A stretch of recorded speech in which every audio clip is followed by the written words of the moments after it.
Meus irmãos, vamos abrir a palavra do Senhor na primeira carta de Paulo aos Coríntios, capítulo 6. Vamos lá, por favor.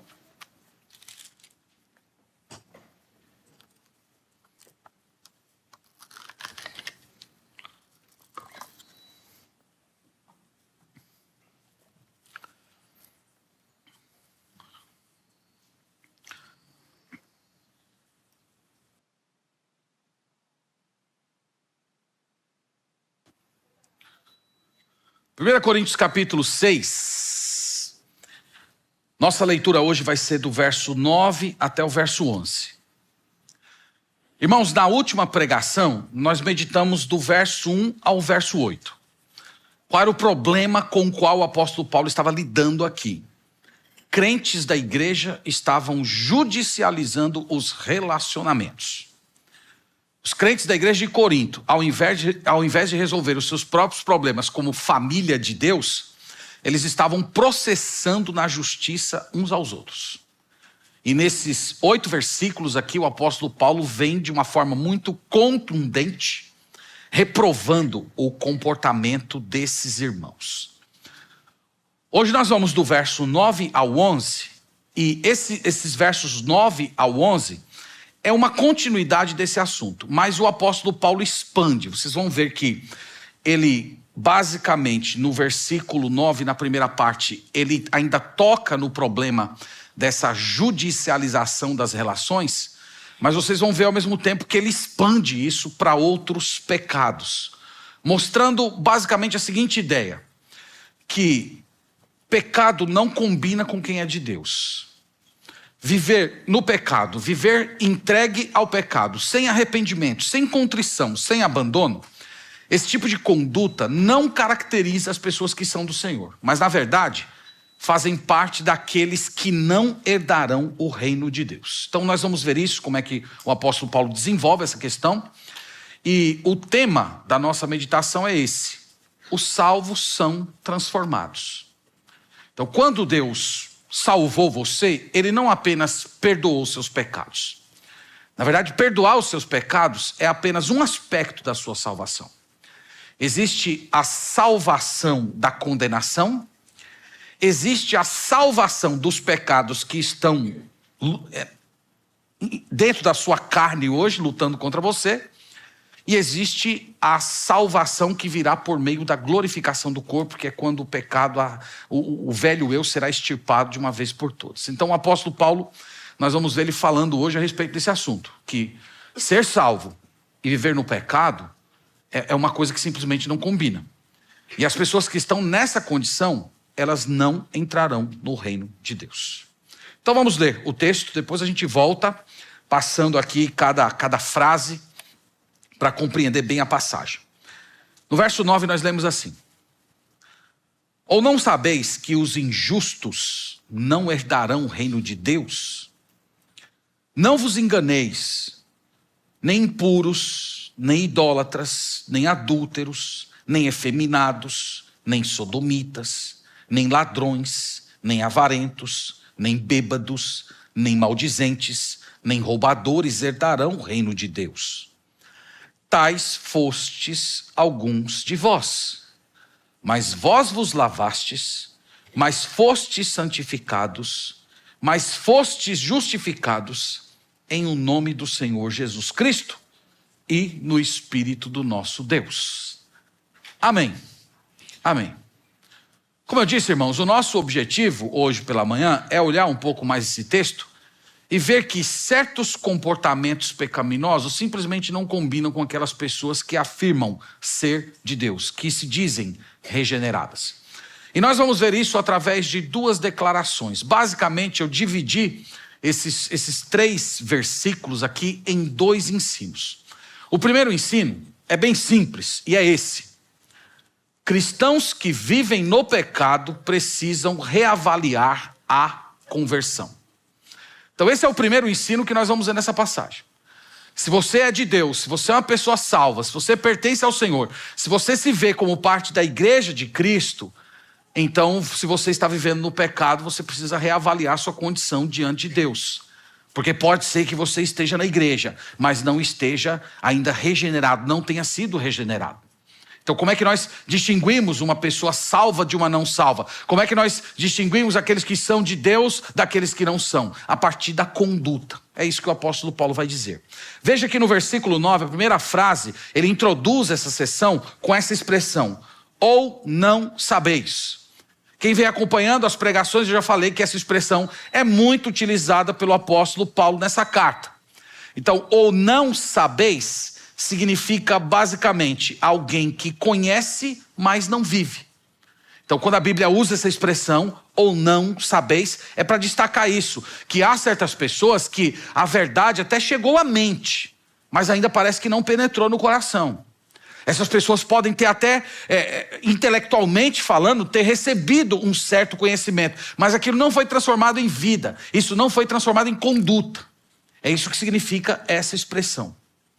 Merece também aqui destaque a palavrinha injustos. Vocês viram aqui no versículo 9, ou não sabeis que os injustos. O que é o injusto? O injusto é o que viola a justiça. É aquele que quebra a correção, a integridade. Significa mal, fraudulento, pecaminoso.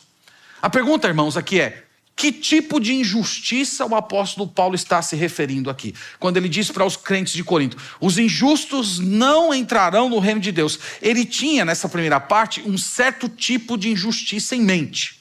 Você pode ver comigo no versículo 1. Veja aí o que ele diz: aventura-se algum de vós, tendo questão contra outro, a submetê-lo a juízo perante os injustos e não perante os santos. Aqui é a injustiça que Paulo tem em mente. A injustiça é que eles estavam colocando os irmãos na justiça. Ao invés de resolverem os seus problemas dentro do ambiente da igreja, ele vai falar aqui basicamente duas coisas: que o correto, o justo, seria eles trazerem o assunto para a igreja, ou se eles não quisessem trazer o assunto para a igreja, simplesmente sofrer o prejuízo. É isso que ele vai dizer no versículo 7. Por que vocês não sofrem o dano? Por que vocês não seguem o exemplo de Jesus? Então, o apóstolo Paulo está falando que um crente injustiçado, ele tem esses dois caminhos a seguir. Ele pode trazer para a igreja do Senhor tomar conhecimento e arbitrar aquele conflito, ou ele pode simplesmente tomar o prejuízo para si, dizendo: não, eu vou seguir o exemplo de Jesus. Está lá meu patrão crente que me deu um cano, não quer pagar o meu salário, eu vou escrever uma carta para ele dizendo assim: ó, o Senhor, eu te perdoo do mesmo jeito que o Senhor Jesus me perdoou. Ele pagou todas as minhas dívidas. Então, do mesmo jeito que Jesus pagou tudo aquilo que eu devia sem eu merecer, eu também quero seguir o exemplo do meu Salvador, abrindo mão de querer receber alguma coisa de você. Então o apóstolo Paulo diz que esse seria o caminho justo. Mas qual seria a estrada da injustiça? Ir para a justiça humana, submeter problemas da família da fé para um juiz não convertido arbitrar. Então, o que o apóstolo Paulo diz é que esses irmãos estavam agindo com injustiça. Uma outra expressão que merece aqui ser explicada, ainda no versículo 9, é reino de Deus. O que é, meus irmãos? O que se refere a essa expressão? Reino de Deus. Reino de Deus, eu até adiantei na escola dominical hoje. É uma expressão utilizada na Bíblia para falar de uma certa dimensão na qual Deus governa como Rei e Salvador. A Bíblia diz, por um lado, que Deus governa sobre todas as coisas, que todos os processos do universo, incluindo até os homens ímpios e os demônios, estão debaixo da soberania de Deus. Nada escapa ao seu controle. No entanto, há uma esfera do reino de Deus que diz respeito aos crentes, aos salvos de todas as épocas. E Deus governa a vida dessas pessoas. A diferença, irmãos, do governo de Deus para o mundo todo, para o reino de Deus, que seria esse trato com o seu povo, é que esses súditos do reino de Deus estão em um relacionamento com Ele. Ele não é apenas o Senhor deles, Ele também é o Salvador. Ele domina a vida dessas pessoas, mas também há comunhão. Enquanto no reino geral, no reino dos homens, por assim dizer, essas pessoas, embora estejam debaixo do governo de Deus, elas estão em rebeldia contra o seu próprio rei. Então, o reino de Deus, uma outra informação importante, é que ele possui um aspecto temporal, um agora, e ele possui um aspecto escatológico, que seria futuro. A dimensão temporal do reino de Deus, o agora, é a igreja. É a igreja. Então, se você quiser pensar, onde é que está o reino de Deus aqui nesse mundo? O reino de Deus hoje se expressa através da igreja. Por quê? Porque todos os salvos, eles estão incluídos na igreja invisível de Cristo, que é o corpo dele. Então, independente de onde a pessoa creia, independente do local onde ela esteja, tendo uma igreja local ou não para se congregar, aquela pessoa, a partir do momento que se converteu, ela é incluída no reino de Deus, no corpo de Cristo. Então, a igreja é o corpo de Cristo hoje, a expressão do seu reino. Só que o reino de Deus também possui uma dimensão escatológica. Nós estamos aguardando a segunda vinda de Cristo. E a Bíblia deixa claro que o Senhor Jesus vai instaurar um trono nesse mundo para governar todas as coisas. E esse reinado de Deus, ele jamais será interrompido. A Bíblia até fala que no final desse período haverá uma revolta de Satanás com todos lá os seus seguidores, mas essa revolta não vai tirar Jesus Cristo do seu trono, não vai depô-lo da sua condição de autoridade. Então esse reino de Deus que será inaugurado na segunda vinda de Cristo, ele vai permanecer eternamente. Então eu estou falando tudo isso para colocar para você a seguinte questão. Quando Paulo diz assim, os injustos não herdarão o reino de Deus. A pergunta é, ele está falando do reino imediato, do agora, ou ele está falando do reino escatológico? Ele está falando do reino futuro? O que é que vocês acham? Aqui ele está falando do reino futuro, por causa do verbo. Não sabeis que os injustos não herdarão o reino de Deus. Então ele está falando do reino futuro. A ideia, irmãos, é que ele está falando assim, mesmo que você esteja dentro da igreja local, a igreja local é o aspecto visível do reino de Deus. Mesmo que você esteja sentado nos bancos da igreja, cantando músicas todos os domingos, entoando seus louvores, fazendo suas contribuições, interagindo com as pessoas da igreja, ouvindo a pregação semanalmente, se você está vivendo em pecado, se você está vivendo na injustiça, vai chegar o dia em que haverá uma separação. Vai chegar um momento em que o reino futuro será inaugurado e nessa ocasião você ficará de fora dele. Então esse é o ponto do apóstolo Paulo. Ímpios ficarão excluídos dessa herança. Essa herança é gratuita, conforme nós já aprendemos na palavra. Pela graça sois salvos mediante a fé, e isso não vem de vós, é dom de Deus. É tudo gratuito. E aquelas pessoas que viveram nos seus pecados, elas simplesmente não entrarão no reino. Aqui, irmãos, cabe uma explicação adicional.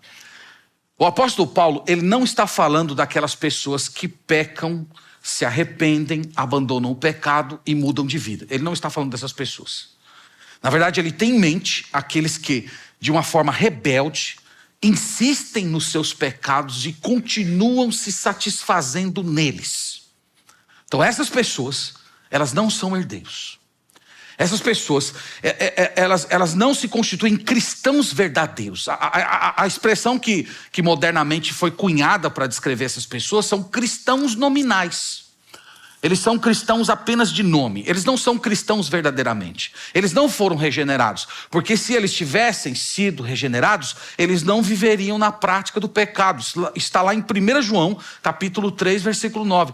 Todo aquele que é nascido de Deus não vive na prática do pecado, pois o que habita nele é a santa semente, é uma nova semente, foi plantada uma nova vida nessa pessoa. E essa nova vida, ela não comporta mais uma condição de pecado. Então, o apóstolo Paulo não está falando de crentes que se arrependem. Ele está falando do que nós chamaríamos hoje de cristãos nominais.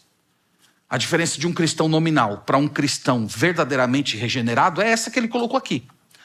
O cristão nominal vive na injustiça.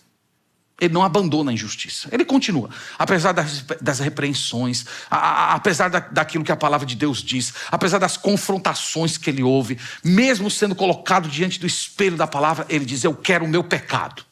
Então essas pessoas não entrarão no reino de Deus. Só que, irmãos, nesse ponto aqui, o apóstolo Paulo expande o leque da injustiça. Ele vinha falando de colocar irmãos, para processar irmãos. Mas notem que ele em seguida expande esse assunto E ele apresenta aqui uma lista de pecados muito grande, que nós poderíamos dizer que aqui engloba a vida de todos aqueles que não são de Deus. Se você quiser ver um raio-x de uma pessoa não convertida, basta você olhar para essa lista aqui. Então essa lista aqui é muito atual, vocês vão ver comigo. Parece que embora a tecnologia, o avanço do desenvolvimento tenha mudado muito as estruturas desse mundo, o coração do homem continua o mesmo. O coração do homem é igual, sempre foi. Notem que ele introduz essa lista com a expressão não vos enganeis. Note lá comigo, versículo 9, estou lendo logo depois da pergunta. Ele diz, não vos enganeis. É interessante isso, irmãos, porque não vos enganeis é uma espécie de um alerta para aquelas pessoas, para os cristãos nominais que estavam na igreja, que estavam repousando a sua confiança de salvação porque estavam dentro de uma igreja frequentemente. Essas pessoas, elas estão em auto-engano.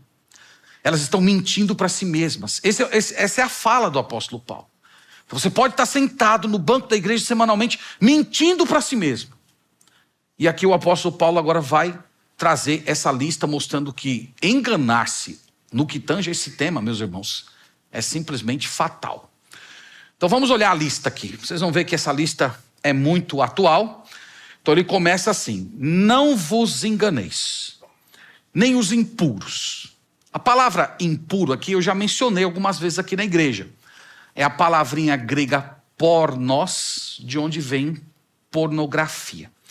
Essa palavra, irmãos, é um vocábulo muito amplo. Ela basicamente designa todo tipo de prática sexual que ultrapassa os limites estabelecidos por Deus. Homem e mulher casados. Então, a palavra pornós é uma só, mas você poderia desembrulhar ela em diversos pecados. O que é que está incluído aqui nessa palavra? Aqui você tem adultério, fornicação, nudez, sensualidade, pornografia, os crimes sexuais, as bestialidades. Todos esses pecados estão incluídos nessa palavrinha. Essa palavrinha aqui, irmãos, ela praticamente serviu para importar toda a ética sexual do Antigo Testamento para o Novo. Então, existe no Antigo Testamento catálogos de pecados sexuais muito específicos. E os autores sagrados do Novo Testamento, eles condensaram esses catálogos nessa palavrinha aqui, pornós. Você já parou para pensar, irmãos, que nós estamos cercados de impureza por todos os lados? Onde você olha, o que você assiste, com quem você conversa, nós estamos, irmãos, cercados de impureza por todos os lados. As pessoas com as quais você trabalha, com quem você estuda, seus amigos, você sempre vai ver impureza no vocabulário, você vai ver impureza nas fotos, você vai ver as mulheres exibindo seus corpos, os homens exibindo seus corpos, toda manifestação de sensualidade, toda a normalização da pornografia, dos pecados sexuais, adultério, fornicação. Tudo isso, irmãos, é o retrato de uma sociedade sem Deus. É o retrato de uma sociedade que não faz parte do reino do Senhor. Então o apóstolo Paulo está dizendo aqui que essas pessoas impuras, seja em que tipo de impureza for, elas não entrarão no reino de Deus.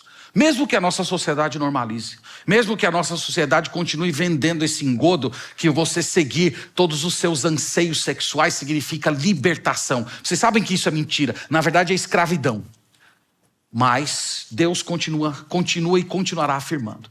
Essas pessoas não entrarão no reino de Deus, mesmo que estejam dentro de uma igreja. Segundo pecado, vamos lá, olhe comigo mais uma vez. Desculpa aqui o meu microfone, estou arrumando ele aqui, os irmãos aí da transmissão. Então vamos lá, o segundo pecado que ele menciona, ele fala, nem os idólatras. Eu não sei se os irmãos perceberam, mas o apóstolo Paulo propositalmente, ele espremeu a palavra idolatria entre pecados sexuais. Ele apresentou um combo de pecados sexuais e ele colocou idolatria mais ou menos preso lá no meio. Você pode ver comigo? Lendo aqui só para vocês terem uma ideia da forma como ele construiu. Ele disse assim: nem impuros, nem idólatras, nem adúlteros, nem efeminados, nem sodomitas. Então ele pegou o pecado de idolatria e espremeu, colocou no mesmo combo dos pecados sexuais. A pergunta é, por que ele fez isso? Por que ele não colocou esse pecado em separado? Por que ele colocou esse pecado ao lado de pecados sexuais? A resposta, irmãos, é simples. A idolatria e a imoralidade são como gêmeos siameses. Sabe aqueles gêmeos que compartilham o mesmo corpo? Tem duas cabeças?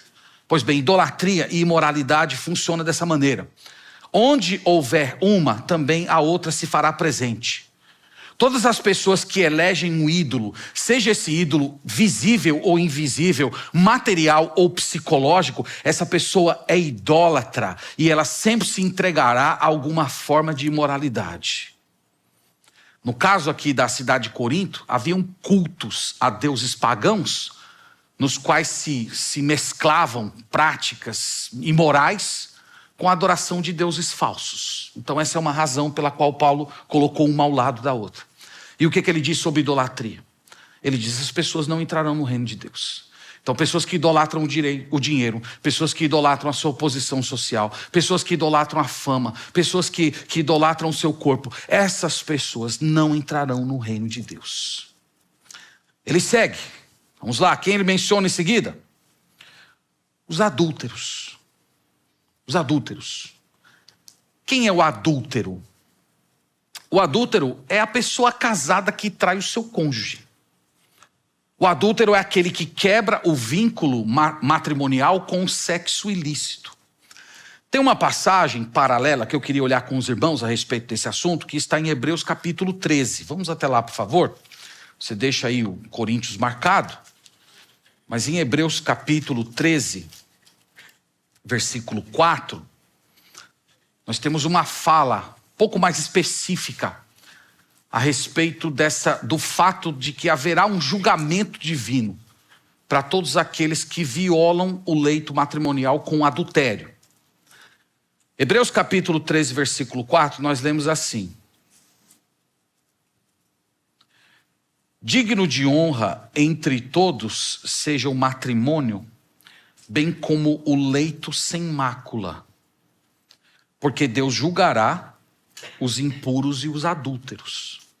Essa expressão, irmãos, leito sem mácula, a palavrinha leito, é uma palavrinha grega chamada koitos, de onde vem a nossa palavra coito.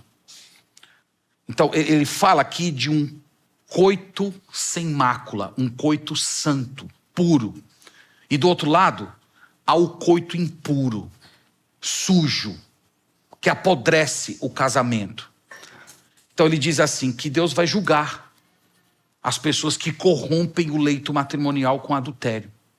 Mesmo que essas pessoas criem desculpas: eu estou apaixonado. Mesmo que essas pessoas fiquem dizendo: é porque meu cônjuge não está me satisfazendo mais. Mesmo que essas pessoas criem todas as desculpas que o mundo acolhe, que o mundo aceita e até honra, glorifica. Aos olhos de Deus, Deus vê essa pessoa como alguém que está corrompendo algo sagrado. E essa pessoa não vai passar impune. Ela não entrará no reino de Deus. Ele continua aí na sua lista. Volte lá, por favor, para 1 Coríntios. Essa palavrinha aqui, irmãos, é bem interessante. Nem efeminados. Eu estudei recentemente essa palavrinha com os adolescentes, no culto deles. A palavra efeminados, eu também já mencionei aqui na igreja uma vez. É a palavrinha grega malakos.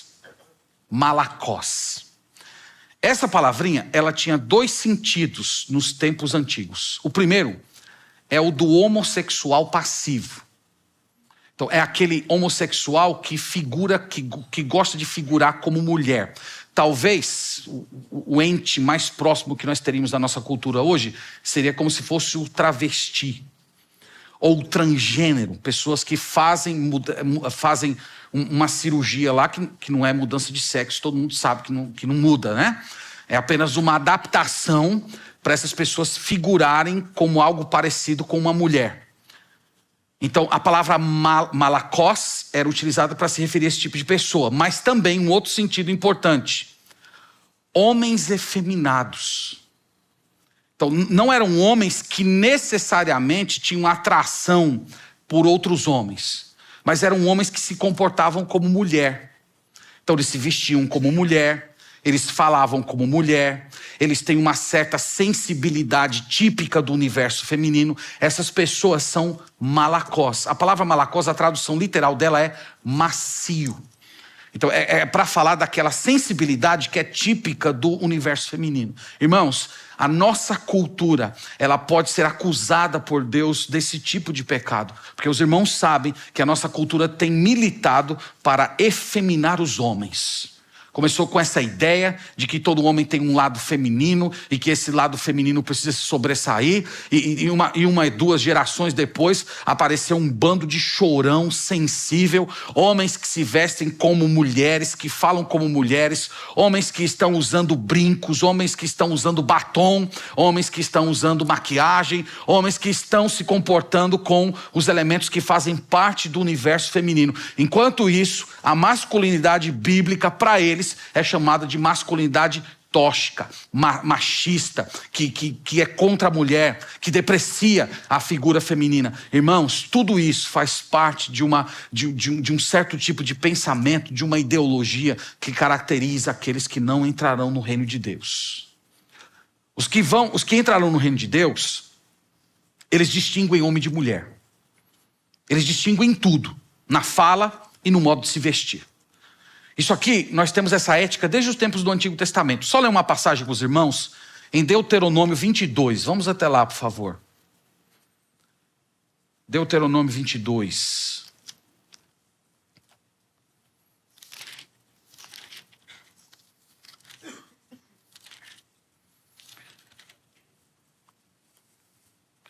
Deuteronômio capítulo 22, leia comigo.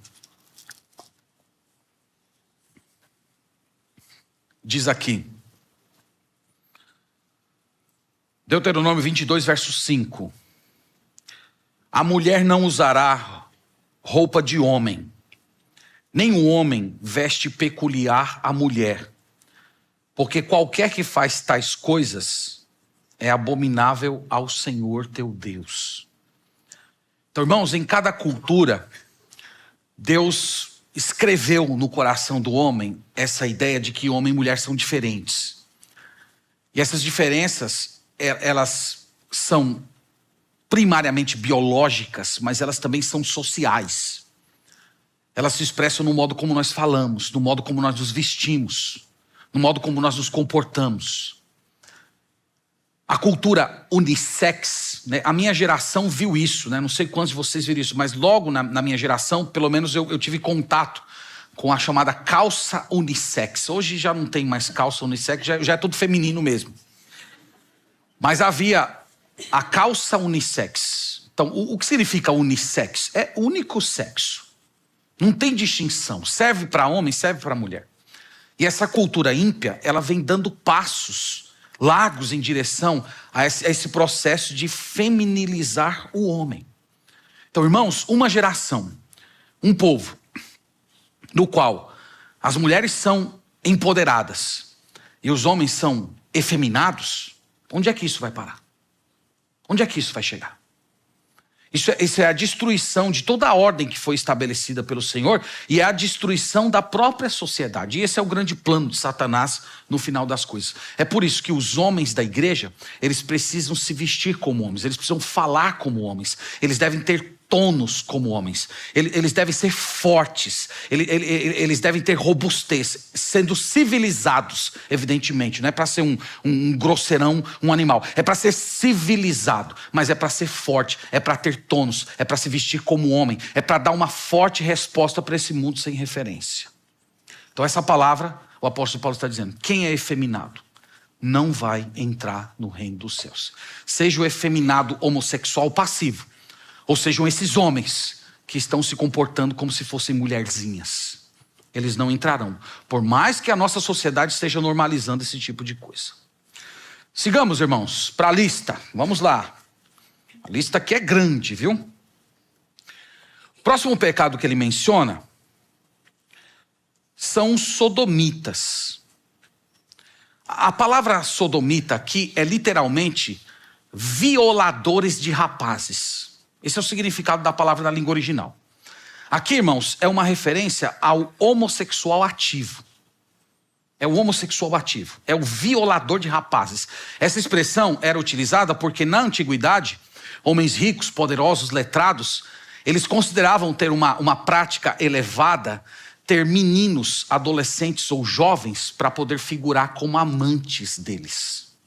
Inclusive o imperador Nero, ele tinha um garoto que ele mandou castrar para que esse menino fosse Malacós para ele. Então, tanto se vestia como mulher, como era passivo, enquanto ele era o lado ativo da relação. A tradução Revista Atualizada utilizou a expressão sodomitas para traduzir esse tipo de pecado, por causa da relação desse pecado com a cidade de Sodoma. Então, os irmãos lembram lá que os sodomeus tentaram violar sexualmente os anjos que estavam na casa de Ló. Então é por isso que a palavra sodomita é utilizada para se referir a esse pecado. Então o apóstolo Paulo está dizendo, irmãos, que os homossexuais, sejam eles ativos ou passivos, eles não entrarão no reino de Deus. Mesmo que a nossa cultura diga o contrário, mesmo que a nossa cultura os coloque em posição de destaque, mesmo que procurem normalizar, mesmo que pastores falsos, mentirosos, estejam tentando reformular os versículos bíblicos para que eles digam outras coisas, ainda assim, isso não altera a realidade. Eles não entrarão no reino de Deus. Se eles crerem nesses pastores, a única coisa que vai mudar é que eles vão passar pelos portais da eternidade e serem lançados no inferno de uma forma muito tranquila, quando eles poderiam estar sendo confrontados com a verdade de Deus. Esse é o ensino bíblico. Continuemos aqui, irmãos. Versículo 10 agora, né? Nossa lista. Nem ladrões. A palavra ladrões aqui na língua original, a palavrinha grega é kleptes. De onde vem o quê? Cleptomaníaco. Então ladrão é cleptomaníaco. Aqui eu já vou adiantando para vocês que a Bíblia não faz uma distinção entre ladrão e cleptomaníaco. É a mesma coisa. A nossa cultura faz, não faz? Existe o ladrão e existe o cleptomaníaco. O cleptomaníaco é retratado como sendo um certo problema mental que faz com que a pessoa queira roubar. A Bíblia não faz esse tipo de distinção. Irmãos, no nosso país existe uma longa tradição cultural que vem sendo desenvolvida há décadas, que visa normalizar certos crimes de roubo. O roubo para comer, o roubo de celular para beber uma cerveja, o roubo feito por gente pobre. E a justificativa dessas pessoas é que essas pessoas elas são pobres porque elas foram injustiçadas pela sociedade. Os ricos são os culpados no final das contas, porque eles estão detendo todos os recursos que poderiam entregar para essas pessoas uma vida digna. Então o modo como essas pessoas expressam a sua revolta contra essa sociedade exploradora é roubando. Tem outros que falam, tem uma outra vertente que é um pouco mais nova, que fala que tudo isso é culpa do capitalismo. Sabe por quê? Porque o capitalismo fica criando nas pessoas o desejo pelo consumo. O desejo pelo consumo. Então você vê todo mundo usando um tênis de marca. Você também quer o tênis de marca. Você vê todo mundo com uma roupa muito boa, fazendo viagens. Então isso fica produzindo vontade no seu coração. Então, como essas pessoas não têm dinheiro para adquirir esses bens por meio do seu próprio trabalho, então eles roubam. Irmãos, o povo de Deus precisa abandonar essas concepções. Roubo é pecado. Ladrões vão para o inferno. Seja o que desvia milhões de reais do pagador de impostos, ou aquele que rouba uma galinha. Eles vão para o mesmo lugar.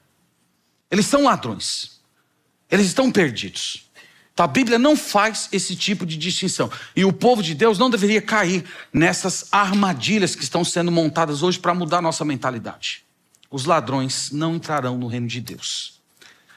Ele continua aqui, vamos lá. Ele fala aqui dos avarentos. Quem é o avarento? O avarento é o que ama o dinheiro. O avarento é o que tornou o dinheiro o seu próprio Deus. É o que colocou todas as suas esperanças no dinheiro. Ele precisa do dinheiro para se realizar. Sem o dinheiro, ele é um ser incompleto. Essas pessoas, irmãos, são sempre gananciosas. Elas estão sempre procurando, realizando cada movimento da sua vida com a finalidade de aumentar o seu patrimônio. Essas pessoas, elas também não entrarão no reino de Deus, porque eles elegeram o seu próprio Deus. Eles têm a sua própria divindade. Eles são servos de Mamon. Eles não adoram o Deus vivo e verdadeiro. E o interessante é que essas pessoas podem ser honestas, no sentido de serem trabalhadoras, de não roubar dinheiro de ninguém, de procurarem prosperar a partir do seu próprio trabalho. Então, mesmo sendo honesto do ponto de vista humano, essas pessoas podem ser lançadas no inferno se elas estão fazendo tudo isso, tomando o dinheiro como sendo a sua própria divindade. Então lembre-se disso. Os avarentos também não entrarão no reino de Deus. Ele segue aqui, mencionando os bêbados. Irmãos, o alcoolismo é uma forma de buscar prazer ou alívio através do adormecimento dos sentidos. Então, isso também poderia incluir as drogas. As pessoas que vão para as drogas, as pessoas que partem para o alcoolismo, elas estão meio que fugindo da realidade, elas estão procurando se desconectar da vida real. Eu sempre gosto de fazer uma defesa muito forte do café, né? Tem alguns crentes que são contra o café. E eu acho que, tipo, se você ser contra o café porque te dá dor no estômago, tudo bem, né? Mas eu sou um forte defensor do café porque, em primeiro lugar, Deus fez mais de 70 plantas nesse mundo que tem cafeína. Então o Senhor queria que nós tivéssemos contato com essa planta, senão Ele não teria feito tantas dela. E a segunda, que é a mais importante, essa aqui é teológica. Enquanto uma pessoa bebe, se embriaga para fugir da realidade, a pessoa que toma café, ela faz isso porque ela precisa de mais energia para se lançar à realidade. Ele precisa cuidar dos seus filhos, ficar acordado até tarde, estudar, trabalhar. Então por isso que ele toma café. Então crente, tome café. Me chame para tomar um café com você, mas não me chame para se embriagar. Senão fica eu e você fora do reino de Deus, né? E eu não vou e trago você ainda para a disciplina eclesiástica. Irmãos, só um esclarecimento aqui. A Bíblia não separa o alcoólatra do bêbado, assim como não separa o cleptomaníaco do ladrão. O vício não desculpa, não atenua o pecado. Na Bíblia, o vício se desenvolve por causa do pecado. Não tem como separar uma coisa. Vocês sabem que na nossa cultura tem uns dispositivos aí da psicologia, de algumas formas de psicologia, que tentam separar essas coisas. A Bíblia não separa, as duas estão juntas. Vamos seguindo aqui. Estão comigo ainda ou já estão cansados? Vamos lá, né? Fiquei uns dias aí sem pregar e quando eu volto, irmão, vocês não sabem como é que eu tô, né? A vontade de ficar aqui o dia inteiro. Vamos lá, ele continua. Nem os maldizentes. A palavra maldizente aqui tem dois sentidos. A primeira é difamador. E a segunda é aquele que insulta. Esse é o maldizente. Então, o maldizente pode ser aquela pessoa que inventa mentiras sobre outro. Ele calunia, ele difama. Ele procura destruir o bom nome de alguém com mentiras. E tem aquele que insulta. É aquele que xinga. É aquele que deprecia. Tudo isso, irmãos, é o pecado de maldizer. Vocês já pararam para pensar que o nosso mundo transformou o maldizente em uma pessoa admirável? As pessoas maldizentes, elas são chamadas de autênticas. Ah, fulano é autêntico. Eu digo, eu só estou vendo um mal educado. Eu só estou vendo uma pessoa grosseira. Não, é porque fulano é aquela pessoa que fala o que pensa. Desde quando falar o que pensa é virtude? Falar o que é certo é virtude. Mas falar o que pensa, não. Você pode ter pensamentos errados, pensamentos tortuosos. As nossas palavras, irmãos, elas precisam ser filtradas pela verdade de Deus e pelo amor cristão. Se você não fizer isso, você se torna um maldizente. Então, o que o apóstolo Paulo está dizendo aqui, irmãos, é que aquelas pessoas que não controlam a língua, elas não entrarão no reino de Deus. Elas não entrarão. Elas vão ficar de fora. Então, a minha avó gostava de dizer, né? Fulano tem a língua tão grande que vai precisar de 2 caixões. Um para o corpo e outro para a língua. E essas pessoas ainda vão ficar de fora. no reino de Deus. Ele continua aqui e ele fala dos roubadores. Vocês lembram que ele falou do ladrão? Aqui ele está falando do roubador. Qual é a diferença de um para o outro? É simples. Aqui ele está falando dos golpistas, dos vigaristas. As pessoas que roubam através do engano. Vocês têm recebido aí de vez em quando uma ligação no celular, alguém falando assim, eu sou do teu banco, e tem uma compra aí no valor de R$1.500 que está aguardando aqui a aprovação, se você reconhece, aperte tal, se você quer falar com o atendente, fale tal. Tem acontecido? Pois é, esses são os vigaristas, eles são golpistas, né? Irmãos, eu vou contar uma coisa para vocês, não é muito bonita, tá bom? Não é muito bonita não, e não é para vocês tomarem isso como exemplo. Mas eu estava numa semana que eu estava muito ocupado e eu estava recebendo ligações desse povo o dia inteiro. Quando foi no final do dia, eu já não aguentava mais, eu já estava impaciente. E aí ligou uma pessoa dizendo que era do meu banco. E eu atendi essa pessoa, né? Ela falou, meu nome é Suzana. Eu falei, Suzana, você é uma bandida.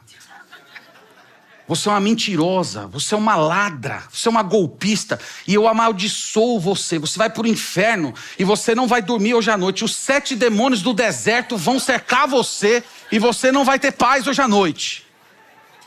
E sabe, irmãos, o que ela disse para mim? Está amarrado em nome de Jesus. Aí minha cabeça virou. Descobri uma golpista neopentecostal. Meu Deus do céu. Irmãos, a coisa está difícil. Então nós temos esse tipo de coisa. Então tá aí, irmãos. Mesmo amarrando em nome de Jesus, vai ficar de fora do reino de Deus essas pessoas também. Oh, irmãos. Eu não sei porque eu falo essas coisas, né? Irmãos, o que eu queria chamar a atenção de vocês é que a expressão não herdarão o reino de Deus, ela está como uma espécie de moldura desses pecados. Se você notar, no versículo 9, não sabeis que os injustos não herdarão o reino de Deus. E no final do verso 10, não herdarão o reino de Deus. Então o apóstolo Paulo colocou uma moldura. Não entrarão no reino de Deus, uma lista de pecados. Não entrarão no reino de Deus. Então, aqui é um recurso argumentativo para deixar absolutamente claro o ponto dele. Ele introduz e termina essa mesma sessão com a mesma expressão. Para deixar claro isso. As pessoas que vivem esse pecado, elas podem até viver se enganando, elas podem até viver se desculpando, elas podem até viver consolando a si mesmos, sendo enganadas pelos falsos mestres que vão reconciliá-las com seus próprios pecados, mas isso não muda a realidade. Vai haver um acerto de contas. Um dia o Messias vai chegar, ele vai implantar o seu reino e essas pessoas ficarão de fora. Agora lembre-se, ele está falando isso para uma igreja. Ele está falando isso para pessoas que estavam no culto todas as semanas. Então ele está dizendo que mesmo que você congregue todas as semanas, mesmo que você esteja aí no meio da igreja local, seja membro da igreja, participe da igreja, se você vive nesses pecados, se você está reconciliado com esses pecados, você não é de Deus, você não pertence ao reino do Senhor. Esse é o primeiro ensino, que os injustos, que se dizem crentes, eles precisam reavaliar a sua própria conversão. No verso 11, nós temos o segundo ensino. O segundo ensino é esse, irmãos. Cristãos verdadeiros são pecadores transformados. Vejam comigo. Ele começa dizendo assim: tais fostes alguns de vós. É muito bonita essa expressão. Então, na igreja de Corinto, havia ex-adúlteros, ex-fornicadores, ex-ladrões, ex-golpistas, ex-homossexuais, ex-beberrões. Então a igreja de Corinto não tinha um passado muito bonito, né? O tempo que eu morei lá no Ceará, quando uma pessoa queria criticar alguém, ele dizia assim: fulano é mais sujo do que passado de crente. Tem lógica? Tá aqui, ó, o passado de crente como é. Então, se você como servo de Deus, que está andando com o Senhor, provavelmente se viu nessa lista aqui em algum, ou até em mais de um desses pecados. A pergunta é, irmãos, o que aconteceu com essas pessoas? O que ocorreu na história dessas pessoas é que elas deixaram de ser aquele tipo de pessoa para se tornar pessoas novas. Então, o que faz o imoral se tornar uma pessoa pura? O que faz o ladrão, o golpista se tornar alguém honesto? O que faz o beberrão se tornar alguém sóbrio? A resposta está lá, ó. Leia comigo. Mas fostes santificados, mas fostes justificados. Melhor, lendo de novo. Mas vós vos lavastes, mas fostes santificados, mas fostes justificados em o nome do Senhor Jesus Cristo e no Espírito do nosso Deus. Qual é a explicação, irmãos? A explicação é uma pessoa. A explicação é Jesus Cristo.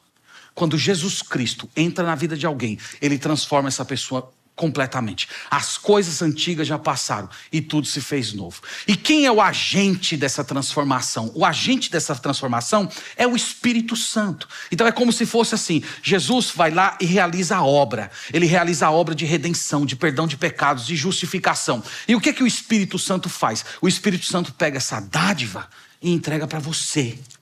E diz, é sua. Essa, irmãos, é a explicação. E ele fala aqui de 3 elementos gloriosos desse trabalho de Deus. O primeiro, ele chama de lavar. Mas vós vos lavastes. O que é que significa lavar aqui, irmãos? Lavar é uma referência ao novo nascimento. Olhe comigo, por favor, Tito, capítulo 3. Tito, capítulo 3, fala a respeito desse assunto.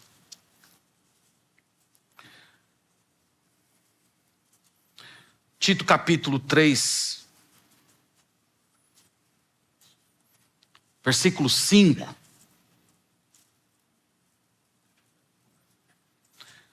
Ele diz, não por obras de justiça praticadas por nós, mas segundo a sua misericórdia, ele nos salvou, mediante o lavar regenerador e renovador do Espírito Santo. Então o Espírito Santo, irmãos, é o agente da regeneração. Esse lavar, irmãos, é uma referência ao novo nascimento, o nascer da água e do Espírito.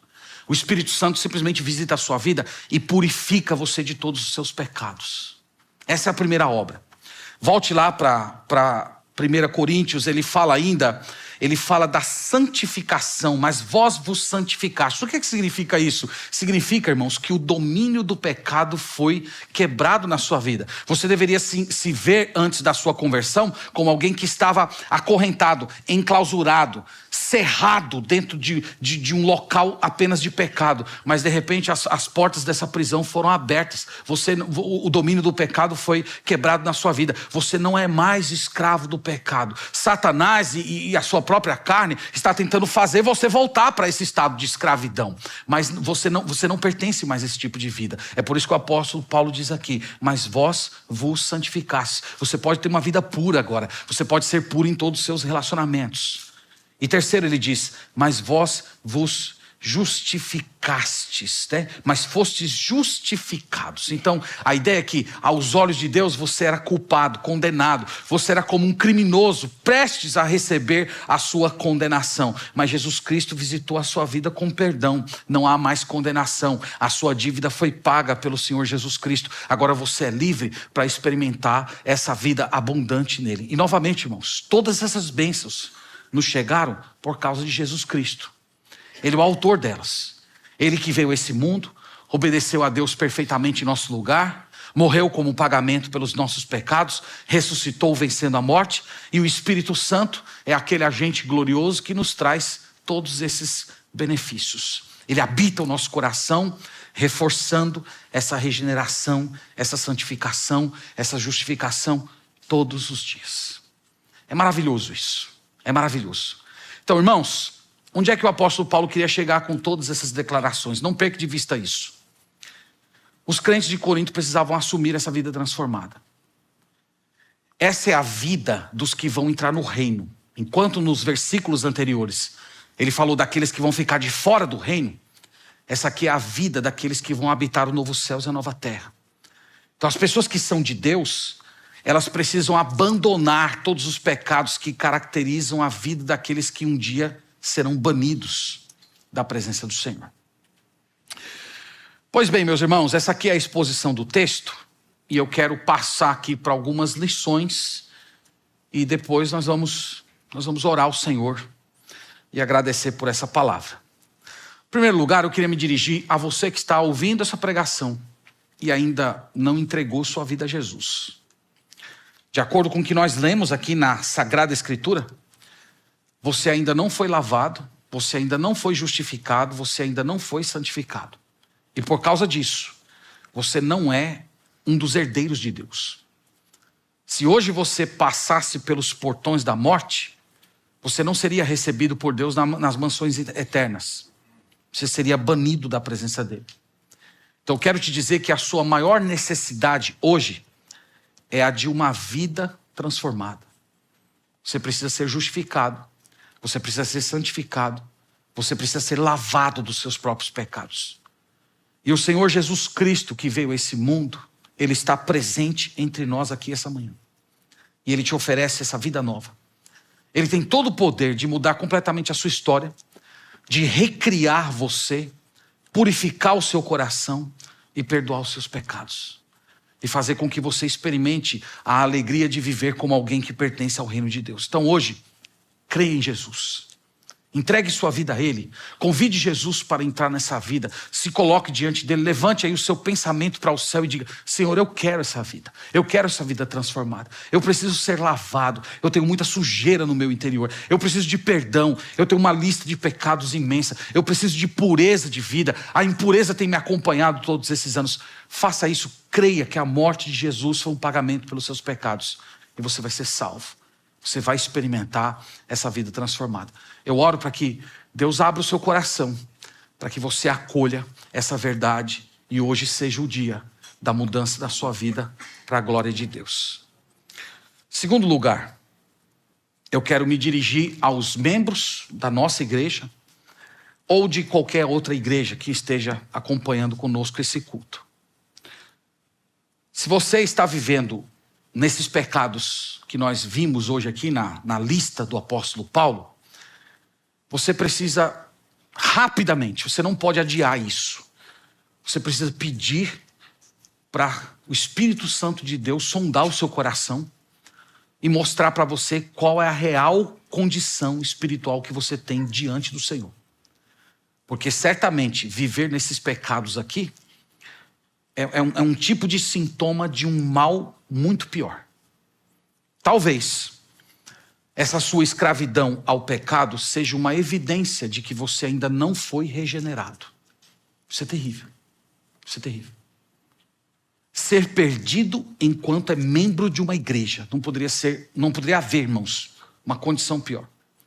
Há muitas pessoas que estão nas igrejas, congregando domingo após domingo, até membros arrolados, batizados na igreja, mas que ainda não foram regenerados. Na nossa igreja já tem acontecido isso. Eu conheço histórias de pastores, de um missionário que se converteu a Jesus Cristo quando já estava no campo missionário trabalhando para o Senhor. Então há pessoas não regeneradas dentro da igreja. E talvez essa seja a explicação para o fato de você viver escravizado aos seus pecados. Então você precisa orar hoje, pedir para o Senhor sondar a sua real condição espiritual. Porque ou você não é um regenerado, ou você é um cristão disfuncional. Isto é, um cristão carnal, imaturo. Alguém que é sim filho do rei, que foi posto por Deus numa condição de alta dignidade, mas que escolheu viver como perdido.